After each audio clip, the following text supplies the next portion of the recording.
So if you can put your hand up if you know LastPass. Okay. Can you put your hand up if you heard about LastPass on the news? Okay. Can you put a hand up if you believe the news? Well, some people believe in the news. Okay, I mean, this presentation would go a lot more exciting if I was able to discuss the recent news about LastPass. I'm not able to discuss that here, but I will be happy to discuss that in private with you and take you through what happened and what we did to remediate it and what we are doing in the future. Unfortunately, 30 minutes are not enough to go through all of that, but I'm happy to have that discussion personally with you. Like mentioned before, I'm the lead solution architect for LastPass. I see myself as kind of the glue in the organization between internal and external. I work very closely with our security team, with our developers, engineers, with our leadership team, also with our sales teams, which ultimately are the voice of our customer. One thing was wrong in the introduction. I used to be based in Germany, but now I managed to go back to Portugal, where I'm from, where we are experiencing 35 degrees of extreme heat. But I used to live in Munich. I lived in Munich for 4 years, and I lived in Ireland before. I've been working for the company for about 7 years, and I took a short sabbatical in between, where I was working for one of our competitors. And again, I can talk about that in privately, not now. So breaking free from passwords, and I did my introduction already. So what does it mean? And I was hearing all the presentations, and if you can hear from all the presentations, user experience, BYOB, unsecure security practices, passwords, credentials. I mean, it's not news that long are the days of the office employees. We all used to be in an office, me included. Actually, for a very long time, I was more based on airports and airplanes than in an office, but nowadays we're all working remotely, and we all know that 9 out of 10 users know they have a password problem. We keep telling them, improve your passwords, you need to make your passwords better. They all know about it. They just don't have the tools to do that. So that's why they have unsecure password practices. 51% of people rely on memory to remember passwords. I don't need to tell you why that's a bad idea. I mean, I have 387 credentials stored in my LastPass vault. If I had to remember 387 alphanumeric passwords of 20 characters or more, I would be a pretty exceptional individual, but I'm not. So I use a password manager for that. And most people still rely on memory to remember passwords because they end up in these patterns where I repeat the password, I add a number, I change the order of the words, and guess what? That's not really a safe practice. It wasn't a safe practice when we didn't have the AI and the machine learning and all of these things, and it's not going to be now that all of these things can simulate, emulate, and do stuff like credential stuffing a lot faster than it was before. They can create the lists for the attackers that then they can use in the attacks. 2 out of 3 reuse passwords over and over, and I have these conversations on and on. Before, when I was working closer to my customers, they said, yeah, but we implement very secure password policies, and I know that the corporate policy is really strong. I was like, yeah, it's so strong, and it's such a good idea of a password that I'm pretty sure your user is using that password somewhere else, in a place that you cannot control, in another system. And I mean, this human behavior leads to risk, and cloud platforms and applications, the breach, 33% of the breaches in the last 12 months were due to cloud platforms and applications. We need to do monitoring remote workers. We need to do this a little bit more, and we need to also do effective budget management and speed to deploy. And I mean, one of the topics of the presentations today was the lack of staff and the lack of cybersecurity skills, and I hear that a lot. And let's face it, it's not going to change. It's a hard job. What we do is a hard job to do cybersecurity. So we need to do more with less, and that's why I think a lot of the tools out there are focused on automation. And yeah, thumbs up from me. It needs to be focused on automation. It needs to be focused on doing intelligent things and having applications and platforms that do the work for you. You set it up once. It can be hard work to set it up and to establish the platform, but then the platform needs to work for us, needs to work for you. I don't need support tickets every day to tell me that I need to reset my password. I don't need support tickets to say I think my Dropbox got breached, and by the way, I'm reusing my password there. I don't need to know about all of this. So the tool should interact with the users themselves to do that. And I don't know if you realize I did some fancy animations just to keep you awake. So yeah, poor habits are all too common in every business. I mean, lack of password protection, visibility across all apps in all departments, and I would even add there internal and external. So in LastPass, what we try to do is, me personally, I think Hollywood movies teach us a lot. And if you hear a Hollywood movie and when someone gets compromised and when someone gets breached, he's usually not in the office sitting or in an armed car. No, he's having a drink at a bar, or is at home or something like that. So I usually think that best security practices also start in our personal lives. If we have the good security practices across all our logins, across all our systems, then we're going to translate that into good security practices at work. It becomes almost like a reflex. And I think that's true not just for cybersecurity professionals, but for everyone. Poor password hygiene, length, complexity, etc. We used to put age there, but now we know that setting an age or an expiration date on a password is not really a good practice, because people just repeat that after 3 or 4 or 5 times, and there's 9 numbers in there that you can add. There's a lack of password protection across all devices, including at home. And I mean, there is one thing that I can say about the LastPass security incident, and many people don't know, and if you read the news, they all make it about the corporate devices and how the corporate devices were not protected. But actually, the second security incident was in the personal device of the DevOps engineer. It was not a corporate device. So people out there pitching EDRs and conditional access and all of those things, it happened on a personal device. And many things that we see, many risks that we identify nowadays, it comes from the personal devices, it comes from the personal lives. Even the poor Wi-Fi passwords, the poor Wi-Fi security. I mean, we all say that we're all going to lock down the devices, but how many of our security teams do we have available to go to people's houses to check Wi-Fi passwords and to check what they're running, if they're running streaming services or blockchains or whatever from their own homes? We don't have those resources, let's face it. Sharing sensitive information in text and emails, we still do that. And I mean, one of the things, I mean, we are known for being a password manager, but there's a lot of things that you can share there. You can share documents, you can share SSH keys, certificates, secrets. You can use that platform to securely share a lot of stuff. And then sharing passwords with other both internally and externally. You can have this platform to set some policies and some rules on that, but you can also have visibility. And I think there's the two things that we need to do is work a lot on the proactive, but also work on the reactive. So when we identify a security incident or when we identify an attack vector, how do we react to that? And our ability to be able to identify that in less time, and I'm putting the mark less than 25 hours. If you can identify that and react in less than 25 hours, we have a lot of chances to basically stop those attacks. So many people ask me, what are the high users of LastPass? Are they of a password manager? Are they IT users? No, actually they're not. We've identified through our own customers that finance, sales, HR, legal, they have access to a multitude of resources that are not covered by SSO. Why are they not covered by SSO? Because many of the IT professionals don't even know they exist.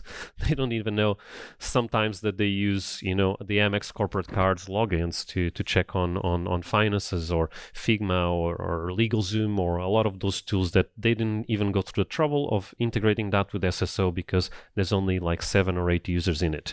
And they don't even know that it exists because they procure that through a corporate credit card, and you don't even know that that's there. So the ability to respond to cloud environment threats is the ability to have visibility of what you're responding and what you're planning for. By using a tool, Password Manager, Enterprise Password Manager, you're able to see, not just give the users the ability to use a tool to securely store and use passwords, but also it has obviously an in for you, which is when you deploy a tool like that, or in for us, when we deploy a tool like that, you're able to recover analytics, and you're able to use it almost as a strategic planning tool, saying, I can see that some people are sharing DocuSign passwords. Okay, I'm going to implement SSO on DocuSign, and I'm going to make sure it's covered by MFA policies and all of that. So this can be a way for you to also have, or for people to have visibility of what's happening in their environment. So we try to help businesses make the shift from an insecure, not integrated, to a fully integrated and secure environment. Many of the security solutions out there, you implement it is there, then your again, going back to the cybersecurity talent, they need to learn a new tool. They need to learn a new reporting, integration, and technology. You don't want that. You want something that is fully integrated with your environment. You want to keep using the tools and processes that you're already using to make sure that you don't overload your cybersecurity talent.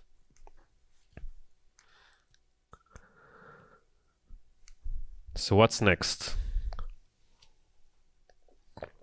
And this was the pause for drama. Many people ask us, okay, what's next for password managers? Passwordless is next, and we all hear about talking about passwordless and what is the technology. We want to move from passwords. We all know that they are a mess and they're security flaw, and we want to move to passwordless with FIDO2 compliant solutions and authenticators and biometrics and all of that. And we're working on that. Today you can have already access to your LastPass vault using biometrics, passwordless access to your LastPass vault. Later this year we're going to release support and migration from passwords into passkeys, and also support for FIDO2 solutions.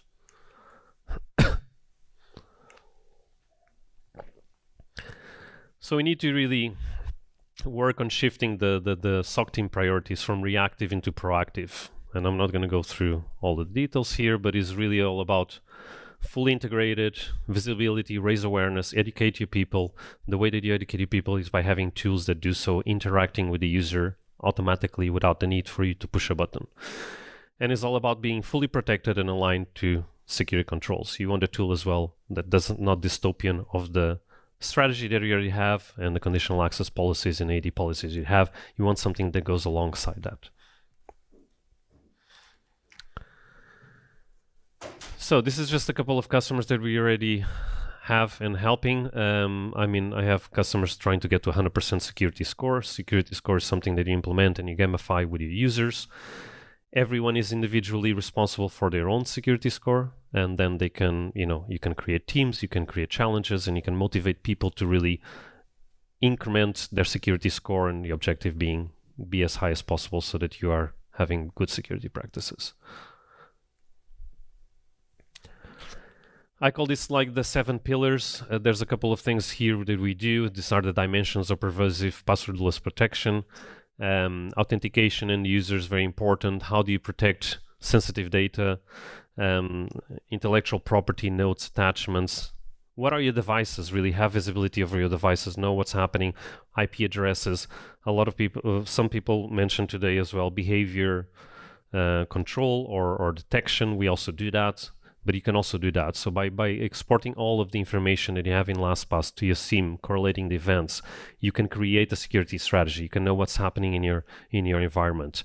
You don't have to go blindfolded when you are trying to prevent or to react to an attack. Collaboration, securely share passwords. Everyone share passwords. Everyone. Like, can I raise your hands if you're sharing the Netflix password with someone? Oh my God, so little. We all share passwords privately, and if you have a family, you're sharing with your significant others or with your kids. Even the Wi-Fi password you share with your friends that come to your house. Who knows what they have in their devices or what they're running in there. So it's important that when you share, you have visibility who you share it with, and also where they're accessing it from. So if you share it again through the platform, you're able to control that. Policies need to be standardized, and the user engagement, alerts, gamification. If your users don't interact with your security tools, guess what? They're probably not using your security tools. And we had a conversation now just before when a long time ago, I was working for a company, I don't know if you know it, IBM, and I was doing infrastructure support for them, and we used to go into the data center sometimes 20, 30 times a day to work on these very big machines that now are kind of legends called mainframes. And if you go there many times, we ended up defeating a security measure to protect this multi-million-dollar investment with a $10 fire extinguisher, which is if you have to open the door too many times, you just keep the door open, put the fire extinguisher there, and then that way you don't have to go into the door. And that's what people do. So it is important that they realize what they're doing wrong and give them alerts and interact with them, but also gamify it, reward people when they're doing the right things. Again, the thumbs up and the kudos to the cybersecurity teams, but also to people that have, for example, in one of our customers in LastPass, they have people with very high security scores. Okay, reward them, make them visible, put them in front of the whole organization to tell how did they get to that security score. So it's really important that we learn how to reward and not just punish people. So it's really about having at every step and convenient experience, not being stuck to one platform or one device. Have visualization, so have visibility of what's happening, being able to configure it with the granular control, but also being able to have something that is pre-configured and pre-set up, that does all the work for you. You don't have to get, I don't know, a week training or 3 months of services to deploy a product. Something that should be, that is advertised as simple, should be easy to deploy, should be easy to manage. So with our product, I'm proud to say that sometimes, we have products up and running in a matter of hours when people are trying our product. Then when they go to the live environment, that's the actual account that goes into the live environment. All of that needs to be seamless as well, so that you don't have to go through the whole deployment process again. And then again, score and measure. So it's really about seeing what's up in every point and being able to measure. So when you implement LastPass or any other solution, you should implement what are your KPIs. Okay, this is the snapshot where I am right now.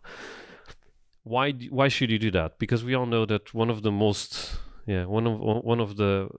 toughest challenges the cybersecurity has is actually not stopping attackers, is actually going to the board and to the C-level to ask for money for technology and to hire more people.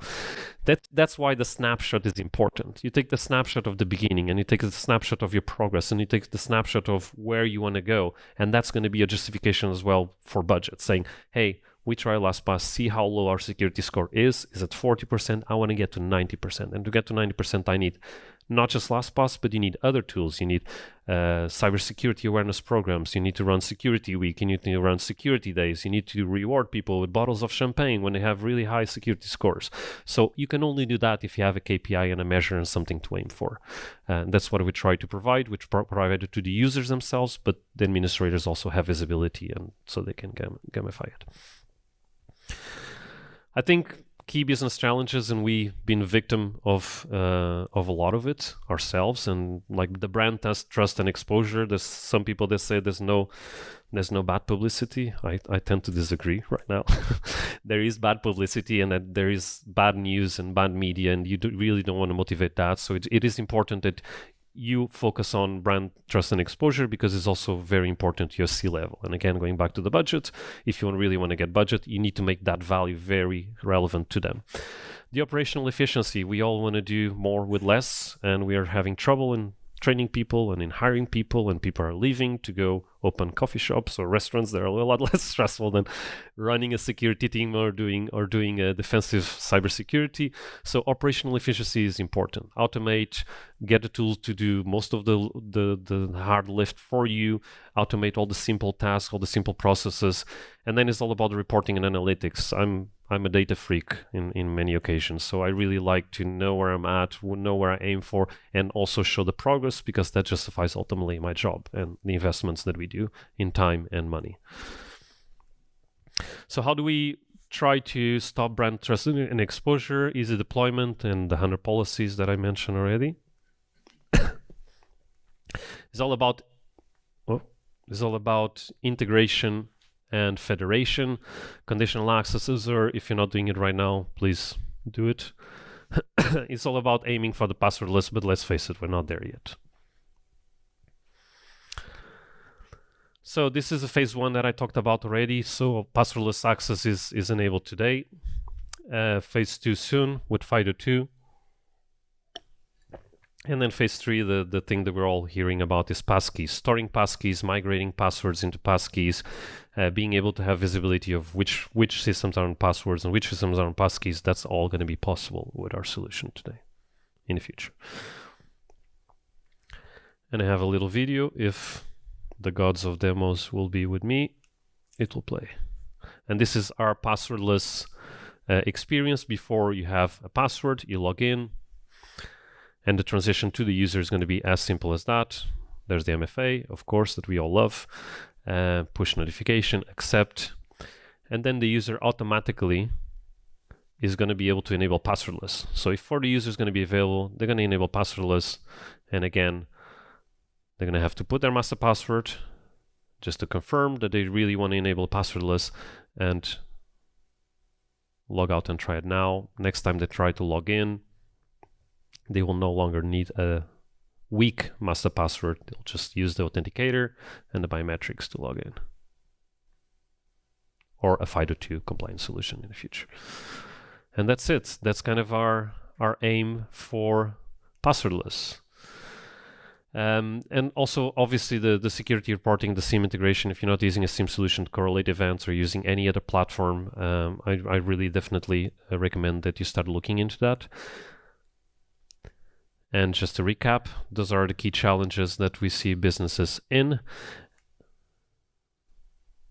And also, we know it takes less passwords for protection. We are also certified in a couple of compliances such as SOC 2, ISO 27001, C5. We are ready before. In case someone asks, how do those compliance standards helped stop the attack?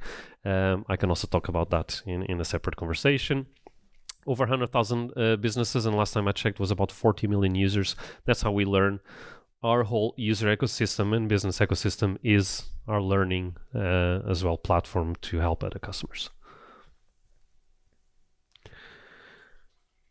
And thank you, and I hope you enjoy lunch unless you have some questions. We're happy to